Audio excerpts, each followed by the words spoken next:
अब आप लोगों को जाके बहका रहे हो, वर्गला रहे हो, ये तो देश को कमजोर करने वाली बात है। ममता बनर्जी कह रही कि मैं लागू नहीं करने दूंगी पश्चिम बंगाल में, और महारानी हो गई ममता बनर्जी ने। तो ये प्रोपेगेंडा करना है कि जो बीजेपी को हराए उसे वोट दो, आरएसएस तुम्हें यहां से निकाल देगी। अरे जो पशु पक्षियों की हिफाजत करते हो, पर्यावरण की बात करते हो, पौधों की बात करते हो, वो मुसलमानों का वध करेंगे। तुमने ठेका ले रखा है कि साहब भाजपा को हराओ और मुसलमानों की दुश्मनी कराओ। भाई मैं बोल रहा हूं ना आपके सामने कि संस्कृत, अगर मौलवी को संस्कृत आ जाए और पंडित जी को अरबी आ जाए तो सारा झगड़ा खत्म हो जाएगा यार।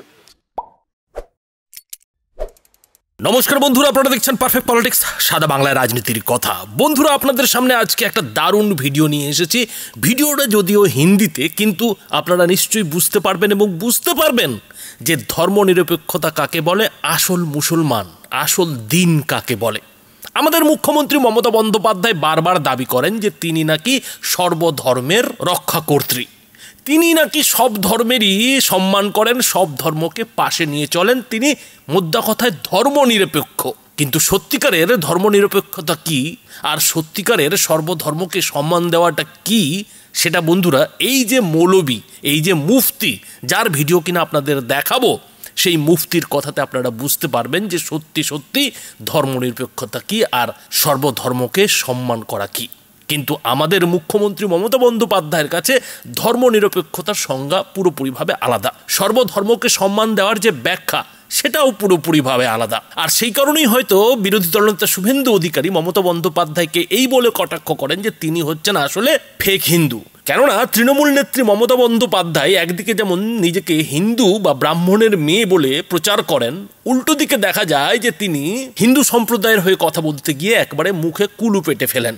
আর যখন ওয়াকফের মতো কোনো সংশোধনী আইন সামনে আসে, তখন যেটা দেখা যায় যে মমতা বন্দ্যোপাধ্যায় রীতিমতো তার দলের নেতাকর্মীদের পথে নেমে আন্দোলন করার নির্দেশ দিয়ে দেন। আর সেই আন্দোলনের জেরে যখন রাজ্যে আগুন জ্বলে, মুর্শিদাবাদে আগুন জ্বলে, আর সেই আগুনে যখন হিন্দু সম্প্রদায়ের মানুষেরা ক্ষতিগ্রস্ত হয়, প্রাণ হারায়, তখন আবার মুখ্যমন্ত্রীকে এটাও বলতে দেখা যায় যে আসলে সবটাই নাকি ষড়যন্ত্র, সবটাই নাকি কেন্দ্রের নরেন্দ্র মোদী এবং অমিত শাহদের ষড়যন্ত্র।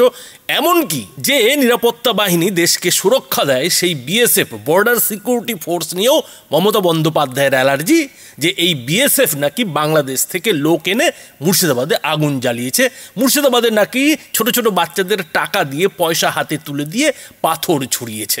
আর এ ধরনের মন্তব্য করার পরেও মমতা বন্দ্যোপাধ্যায় দাবি করেন যে তিনি নাকি ধর্মনিরপেক্ষ, তিনি সব ধর্মকে সম্মান করেন, সবাইকে নিয়ে একসঙ্গে চলার চেষ্টা করেন। কিন্তু আসলে সত্যি কি তাই?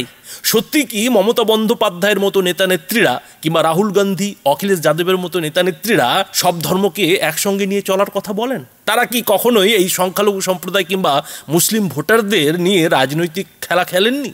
তারা কি তাদের ভোট ব্যাংক হিসেবে ব্যবহার করেননি? মমতা বন্দ্যোপাধ্যায় যখন কংগ্রেসে ছিলেন, সেই কংগ্রেস যখন ক্ষমতায় ছিল, পশ্চিম কেন্দ্রের কুর্সিতে ছিল, তখন মমতা বন্দ্যোপাধ্যায় তো বেশ কয়েকবার মন্ত্রীও হয়েছিলেন। এবং ইতিহাস তো এটাও বলে যে মমতা বন্দ্যোপাধ্যায়ের সঙ্গে গান্ধী পরিবারের সম্পর্ক খুবই ভালো ছিল। রাজীব গান্ধী, সোনিয়া গান্ধীদের সঙ্গে মমতা বন্দ্যোপাধ্যায়ের সম্পর্ক এতটাই ভালো ছিল যে তৃণমূল জন্ম হওয়ার আগে পর্যন্ত মমতা বন্দ্যোপাধ্যায়কে সোনিয়া গান্ধী, রাজীব গান্ধীরা রীতিমতো ঘরের লোকই বলে মনে করতেন। তো সেই কংগ্রেস যখন এই ভারতে 60 বছর ধরে রাজত্ব করেছিল, আর সেই রাজত্বের মধ্যে যখন মমতা বন্দ্যোপাধ্যায়ও মন্ত্রী ছিলেন, তখন এই দেশের সংখ্যালঘু সম্প্রদায়ের মানুষদের জন্য, মুসলিমদের জন্য কি করেছিল? মুসলিম সম্প্রদায়ের মানুষদের মেইন স্ট্রিমে নিয়ে আসার জন্য সেই সরকার 60 বছরে কোনো কাজ করেছিল কি? আর সত্যি যদি মমতা বন্দ্যোপাধ্যায়ের পুরনো দল কংগ্রেস মুসলিম সম্প্রদায়ের জন্য কোনো কাজ ভালো করে থাকে, তাহলে তার ফল 70 বছরেও এই মুসলিম সম্প্রদায়ের মানুষদের মধ্যে দেখা গেল না কেন? কেন মুসলিম সম্প্রদায়ের মানুষেরা আজকে 70 থেকে 75 বছর পরেও ভারতের মূল স্রোত থেকে পিছিয়ে রইল কেন? এই পশ্চিমবঙ্গে বা গত 15 বছর ধরে মমতা বন্দ্যোপাধ্যায় মুসলিমদের জন্য কি এমন কাজ করলেন যে তারা এখন সবাইকে টেক্কা দিচ্ছেন?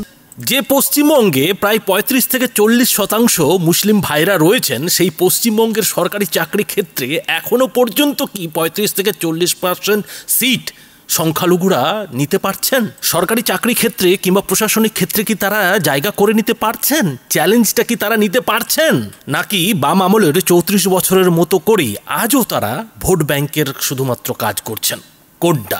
আর আজকে যখন কেন্দ্রের নরেন্দ্র মোদী সরকার ওয়াকফ সংশোধনী আইন এনে সেই সব শোষিত নিপীড়িত মুসলিম সম্প্রদায়ের মানুষজনকে ওয়াকফ বোর্ডের মতো জমিদারি প্রথা থেকে বের করে নিয়ে আসতে চাইছে, ওয়াকফ বোর্ডের ভেতরের যে দুর্নীতি সেই দুর্নীতি থেকে দূরে আনতে চাইছে, তখন যেটা দেখা যাচ্ছে যে মমতা বন্দ্যোপাধ্যায়ের মতো বিরোধীরা মোদী শাহকে আক্রমণ তো করছেনই, সেই সঙ্গে সংখ্যালঘু সম্প্রদায়ের মানুষদের উস্কানি দিচ্ছেন যে তারা যেন এর প্রতিবাদে রাস্তায় নামে, তারা যেন এই ওয়াকফ সংশোধনী আইনকে প্রতিবাদ করে।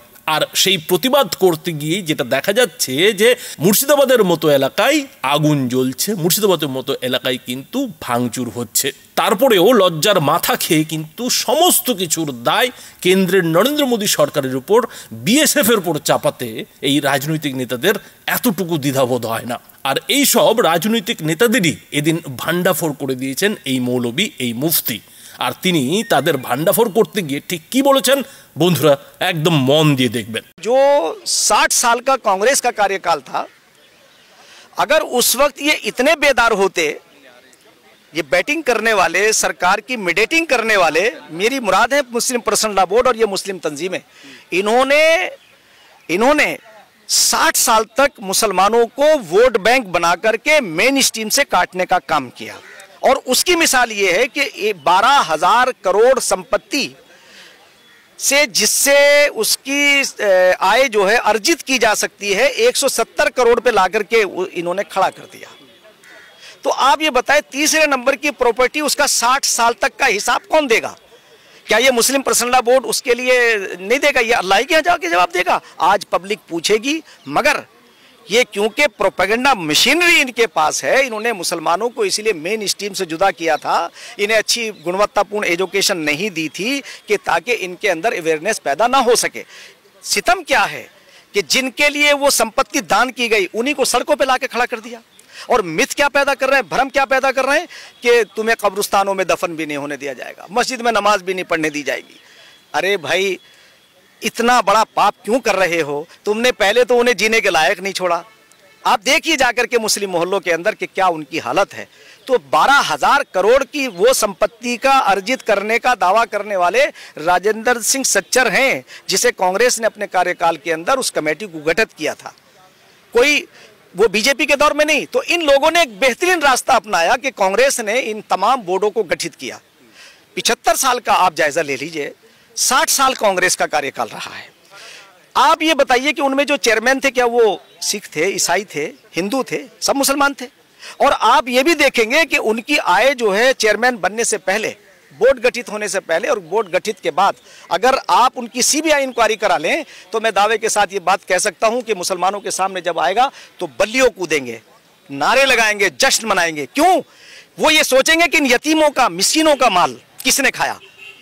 और कपिल सिब्बल जी ने जो आज दलील दी है, मैं तो चैलेंज के साथ ये कहता हूं, कपिल सिब्बल जी काबिल आदमी हैं, मैं उनसे कम नहीं जानता हूं तमाम कानून के बारे में। मैं मुफ्ती हूं, मेरी भी पीएचडी है। आप बताएं आकर के 60 साल के अंदर 10 साल तो कैबिनेट में आप रहे, मंत्री भी रहे, अरे एजुकेशन मिनिस्टर रहे। कानून को तो छोड़ दीजिए, एजुकेशन मिनिस्टर होने के नाते वो ये बताएं कि उन्होंने अपने कार्यकाल के अंदर क्या मुसलमानों के लिए काम किया। यही लोग जब यह मदरसा बोर्ड बन रहा था नेशनल लेवल के ऊपर, तो यही मुसलमानों के तथाकथित लोग क्यों गए थे कि गुणवत्तापूर्ण एजुकेशन न मिले। आज यही भारतीय जनता पार्टी की सरकार, उसके माननीय मुख्यमंत्री पुष्कर सिंह धामी जी, मैं उत्तराखंड मदरसा बोर्ड के एज ए अध्यक्ष के, हमने जाते ही सबसे पहले वहाँ गुणवत्तापूर्ण एजुकेशन को सुनिश्चित किया। उनके मार्गदर्शन में हमने वहाँ एनसीईआरटी को लागू किया। आप धार्मिक एजुकेशन भी पढ़ो, अगर धार्मिक एजुकेशन के साथ आपको सामाजिक ज्ञान भी हासिल हो तो आप किसी वकील के करने की जरूरत नहीं रहेगी, किसी वकील की जरूरत नहीं, आप स्वयं अपना केस लड़ सकते हैं। तो मैं आपसे एक बात ये कहना चाहता हूं मान्यवर कि जिन लोगों ने तो ये जो कपिल सिब्बल है वो डबल गेम खेल रहे हैं। डबल नहीं, उन्हें तो अंदर के वो तो वकील हैं, प्रोफेशन, देखिए उनका प्रोफेशन है, और प्रोफेशन के साथ में जो वकील होता है, भाई देखिए ऐसा है, नेता भी तो है ना, सांसद भी है। नेता तो, अरे नेता तो है कि उन्होंने सांसद ही ले ली। और एक बात बताइए, उसमें एक मुसलमान हो सकता था। आप अपने जरिए से जरा बताइए, और उन मुसलमानों से कहना चाहता हूं कि अपने दिमाग को तो खोलो। जहां से 3 सदस्य कांग्रेस के जीत के आए हैं, मुसलमान 30% और 25% से ज्यादा है वहां। जहां से समाजवादी के लोग 5 जीत करके आए हैं, वहां मुसलमान 30% से ज्यादा है। क्योंकि इन्हें तो ये प्रोपेगेंडा करना है कि जो बीजेपी को हराए उसे वोट दो। आरएसएस तुम्हें यहां से निकाल देगी। अरे जो पशु पक्षियों की हिफाजत करते हो, पर्यावरण की बात करते हो, पौधों की बात करते हो, वो मुसलमानों का वध करेंगे? बताइए किसी एक ने। मैंने पूछता हूं, मैं लोगों से पूछता हूं कि इस सरकार के अंदर भेदभावपूर्ण एक बात बताओ भाई। लोकतंत्र में हमारी सबकी सरकार है। जब भी कोई बात होती है तो सारे लोग आके खड़े हो जाते हैं। अभी कोई बात होती है, अभी कोई बात हो जाए, आपके साथ ज्यादती हो जाए, मेरे साथ हो जाए, किसी और के हो जाए, 10 लोग आके खड़े हो जाएंगे न्याय के लिए। ये भारतीय संस्कृति है। आपने भारतीय संस्कृति की अवहेलना करते हुए मुसलमानों को सड़कों पर लाकर खड़ा कर दिया। किन्हें? जिनके लिए ये संपत्ति दान की गई थी, उन्हीं को आप कह रहे हैं कि तुम मस्जिद में नमाज नहीं पढ़ सकोगे, तुम कब्रिस्तान में दफन नहीं हो सकोगे। अरे मैं आपसे कह रहा हूं कि वो निर्दयी लोग नहीं है। प्रधानमंत्री जो है वो एक आम आदमी के घर पैदा हुए हैं, वो किसी राजघराने के अंदर पैदा नहीं हुए। मैं तो ये कहता हूं कि राहुल गांधी वायनाड गए, 80% मुसलमान है, वहां कोई मुसलमान नहीं खड़ा कर सकते थे। ये भाजपा से कहते हैं कि साहब भाजपा ने मुसलमानों को टिकट नहीं दिया। अरे भाई ये तो बताओ, तुमने ठेका ले रखा है कि साहब भाजपा को हराओ और मुसलमानों की दुश्मनी कराओ। आज जैसे जैसे वो एजुकेशन की तरफ आ रहा है, मैं आपको ये बता दूं कि मैं उत्तराखंड की मिसाल इसलिए दे रहा हूं कि वहां माननीय मुख्यमंत्री पुष्कर सिंह धामी जी, उन्होंने हमें दिशा निर्देश दिया कि भाई ये बताओ ये बच्चे इंजीनियर और डॉक्टर क्यों नहीं बन सकते। मैंने कहा साहब बन सकते हैं, उन्हें गुणवत्तापूर्ण एजुकेशन दी जाए। अब गुणवत्तापूर्ण एजुकेशन देने के लिए जो अब आई इसकी बात कि भाई जो कांग्रेस ने नहीं दी गुणवत्तापूर्ण। अरे कांग्रेस ने तो लाके खड़ा कर दिया। आप देख लो ना उठा करके, कांग्रेस के कार्यकाल के अंदर इतने दंगे होते थे, इतने फसाद होते थे कि कोई शहर बचा हुआ नहीं है। आज पूरा भारत दंगा मुक्त है। उसका नतीजा है कि 50 से ज्यादा बच्चे यूपीएससी क्लियर कर रहे हैं, राष्ट्र से जुड़ रहे हैं, राष्ट्र की सेवा से जुड़ रहे हैं। आप देखो तो सही उठा करके हमारी बेटियां बन रही हैं। ओवैसी कह रहे हैं कि बिल मुसलमानों के खिलाफ है, जमीन छीन ली जाएगी हमारी जमीन। ओवैसी को देखिए आपको बताए, ओवैसी को हमारे सामने लाके बिठाइए। मैं दावे के साथ ये कह रहा हूँ वो बैरिस्टर है, मैं आपको ये बता रहा हूँ, अगर आप उन्हें मेरे सामने 5 मिनट का चैलेंज कर रहा हूं मैं, क्योंकि वो तो चैलेंज करते हैं असामाजिक तौर से। वो उनका जो परिवार है, देखिए दरअसल क्या, जो एक नेतागिरी वो होती है जो लोगों के दिलों पर राज करती है, और एक वो होती है जो लोगों को उन्हें भयभीत करके उनसे वोट लेती है। इन्होंने पूरे देश के अंदर एक माहौल बनाया, एक सीट के लिए पूरे मुसलमानों को तुमने गिरवी रखवा दिया। किसके? इन्हीं मुस्लिम पर्सनल लॉ बोर्ड, इन्हीं मुस्लिम तंजीमों के जरिए से कि ये बीजेपी आएगी तुम्हें यहां से निकाल देगी। आज बताइए 11 साल के कार्यकाल के अंदर कोई निकाल सकता है? अरे संविधान है आपके, हमारा देश चुनाव जीतने के लिए वो डर का माहौल बना रहे। सारा यही हाल हो रहा है यार, यही हो रहा है सब कुछ। आज मैं आपको बता रहा हूं कि आने वाले दिनों में प्रधानमंत्री नरेंद्र मोदी जी ने एक ऐसी लाइन खींच दी है, जैसे हमारे मुख्यमंत्री पुष्कर सिंह धामी जी ने उत्तराखंड के अंदर वो लाइन खींची है कि अगर अभी अवैध मदरसों पे कार्रवाई हुई, हमारे मदरसों के लोग हमारा स्वागत कर रहे हैं कि साहब इनकी वजह से हमारे मदरसे भी गड़बड़ कर रहे थे, उन पे भी प्रश्न लिखता था। भाई उन अवैध, आपको अपनी संपत्ति के बारे में बताना पड़ेगा, आपको ये बताना पड़ेगा आपका पढ़ा क्या रहे हैं, कर क्या रहे हैं। वो कह रहे हैं कि नॉन मुस्लिम को भी कमेटी में ला रहे हैं, डीएम को जो है पावर दे रहे हैं। अब मैं एक बात बताऊं, मैं आपसे बात करना चाहता हूं। डिस्ट्रिक्ट मजिस्ट्रेट पूरे जिले का संरक्षण करता है, संविधान की मर्यादाओं से जुड़ा हुआ है। वो एक भी काम ऐसा नहीं कर सकता जो संविधान के खिलाफ हो। संविधान के अनुरूप जो होगा वो उसके मुताबिक काम करेगा। पार्टी की, सरकार की उतनी बात मानेगा जो संविधान संगत चीज है। अगर संवैधानिक चीज नहीं, मेरा क्योंकि बहुत बड़ा अनुभव है कि मैं इसीलिए बात आपसे कर रहा हूं कि मैं 37 साल से देख रहा हूं, हमने जो है मुख्तलिफ चीजों पे काम किया है। और जो मुसलमानों के बारे में कहना चाहते हैं ना, मैं कल मदरसों में आपको भेजूंगा उसका। हमने मदरसों में 5 चीजों को ले किया। एक तो जनसंख्या नियंत्रण, कि आप अवेयरनेस लाओ समाज के अंदर कि जितनी चादर उतने पैर फैलाओ। नंबर 2, अपने बच्चों को पढ़ाओ, आधी रोटी खाओ, बच्चों को पढ़ाओ। नंबर 3, 0 से 5 साल तक के बच्चों को आप टीकाकरण कराइए ताकि वो बच्चे स्वस्थ रहें। सबके लिए ही इन जनरल है। और पर्यावरण, जल ही जीवन है, पहाड़ हिमालय की हिफाजत। और गाय के बारे में कहना चाहता हूं, जो बहुत लोगों ने मिथ पैदा किया है कि गाय का दूध आप उन बच्चों को पिलाइए जिन माओं को कम उतरता है या नहीं उतरता है, तो माँ के दूध की क्षति को पूरा करता है। तो हमने कहा तुम तो हमारे बच्चों की माँ हो, अरे कम से कम अपना ज्ञान तो वर्जन कर लो यार। और इन्होंने क्या किया, जो चीज दूसरों को, मैं आपको ये बता दूं कि हजरत मोहम्मद साहब ने कहा कि तुम गाय का दूध पियो, उसमें शिफा है, उसका मीट ना खाओ, उसमें बीमारी है। बताइए ना लोगों को, हम मदरसों के जरिए से अवेयरनेस नहीं बताया जा रहा, ये बताया नहीं जा रहा। अब बताया जाएगा तो इनका वो कैसे इनका बिजनेस कैसे चलेगा। बड़े बड़े मॉल इन्होंने बना लिया। अच्छा एक बात बताइए, लीज पर एक जमीन दी कीमती, जिससे इनके घर चल रहे हैं, कितने? 500 रुपए सालाना।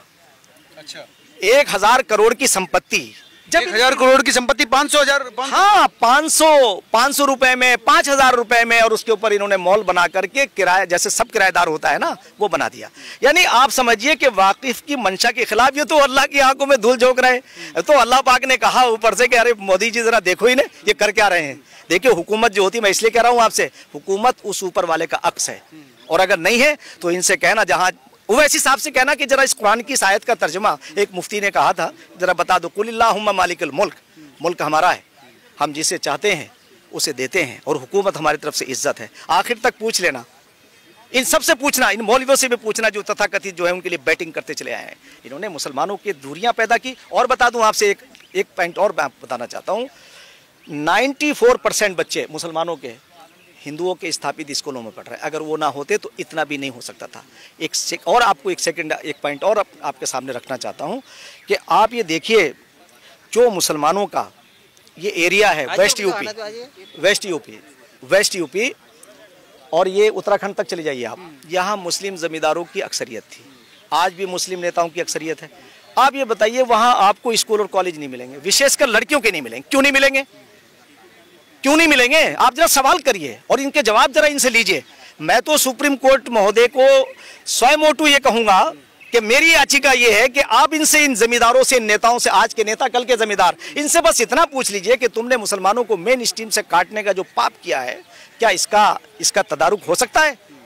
जिस दिन ये याचिका माननीय सुप्रीम कोर्ट में जाएगा, जिस दिन सुप्रीम कोर्ट में ये मैटर जाएगा, ईमानदारी के साथ बात कर रहा हूं कि ये लोग जो आज ये कह रहे हैं ना कि हमारा दम घुट रहा है, इनकी ऑक्सीजन खत्म हो जाएगी। क्यों? इसलिए कि इन्होंने बहुत धोखा दिया है, समाज को धोखा दिया, दीन के नाम पर इन्होंने गुमराह किया। आइए इनसे पूछ लीजिए दीन किसे कहते हैं।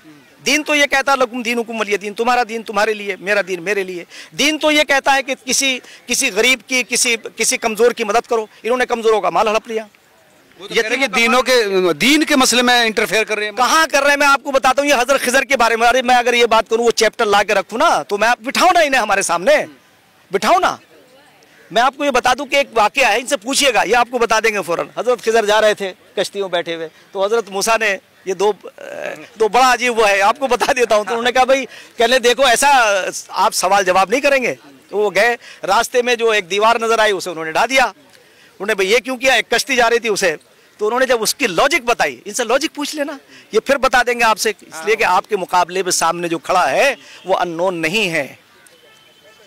तुमने अब तक इन मुसलमानों को सिर्फ दीन का नाम लेकर के गुमराह किया है, अब वो चलने वाला नहीं है। तो मोदी जी अल्लाह के नक्श हैं क्या? अरे अल्लाह, खुदा, गॉड, ये तो मैं कहता हूँ संसार का पहला ज्ञान जो है वो वेद है, और अंतिम जो वाणी है वो कुरान है। एको ब्रह्म द्वितीय नाश्ते, नेहना नाश्ते किंचन, वादहुल्ला शरीक, वन गॉड विदाउट सेकंड, अव्वल अल्लाह, नूर उपाय, कुदरत के सब बंदे, एक ही नूर से सब जग उपजे, कौन भले कौन बंदे। ये तो ठेकेदारी हुई। हमने अपने मदरसा बोर्ड में माननीय मुख्यमंत्री पुष्कर सिंह धामी जी का मैं इसलिए बार बार नाम ले रहा हूं, जानते हैं आप भाई, मैं बोल रहा हूँ ना आपके सामने कि संस्कृत, अगर मौलवी को संस्कृत आ जाए और पंडित जी को अरबी आ जाए तो सारा झगड़ा खत्म हो जाएगा यार। अब आप लोगों को जाके बहका रहे हो, वर्गला रहे हो, ये तो देश को कमजोर करने वाली बात है। ममता बनर्जी कह रही कि मैं लागू नहीं करने दूंगी पश्चिम बंगाल में, और महारानी हो गई ममता बनर्जी, महारानी हो गई। उसका परिवार देखिए आप, भाई राहुल गांधी, सोनिया गांधी, ये जो लोग हैं यही लोग थे भाई, यही लोग थे क्या मालिक इस देश के? आज महारानी हो गई वो। आज जो है, आज अखिलेश यादव जो है, आप देखिए उठा करके इनका स्टेटस पहले, और जो उन्हें वोट देने वाले वो बेचारे फकीर हो गए, क्योंकि इन्होंने उनकी जगह पर ये खुद ही स्वयं लड़के आ रहे हैं और कह रहे हैं बीजेपी टिकट नहीं देती, बीजेपी ये नहीं करती। अरे बीजेपी तो आपको मेन स्ट्रीम से जोड़ रही है। आप तेल देखिए, तेल की धार देखिए। आने वाले दिनों में वसुधैव कुटुंबकम अल खल्कु अयालुल्लाह, तमाम वसुधा एक परिवार है, उसी को कहा कुरान ने अल खल्कु अयालुल्लाह।